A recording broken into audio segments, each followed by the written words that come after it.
If there's any of you out there who are thinking about, you know, or maybe having some concerns about that, all the voice threads that you create actually start out completely private, and so you have to make the conscious choice to make them public.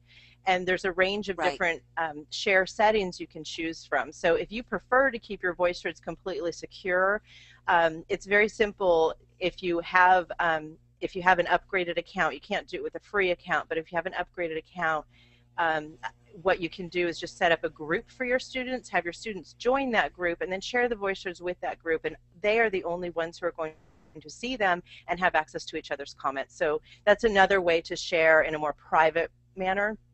And then the other thing I wanted to share, oh, these were some of the verbs that we were going to show to just kind of Oh, align with yeah. Bloom, but I think that we've already kind of made that point. Yeah.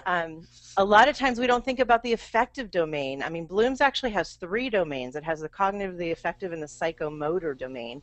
And what I've been reflecting on a lot is how much VoiceThread really supports the affective domain, and I can hear it a lot in what Vicky's already shared with us, but I think we should keep that in mind as she goes out and shares her VoiceThreads with us. The cognitive domain refers back to knowing, and the affective domain refers back to feeling. So when we think about building community with our students, you know, and trying to get them to engage on some level of feeling and emotion with the content, which is really what makes it meaningful to them as learners, the affective domain is really critical. And I think that perhaps it's that visual element, perhaps it's the fact that you can use your voice and bring in video in the voice thread that really contributes to that. But that's a really, for me, that's a huge part of why I like to use VoiceThread, particularly in teaching online.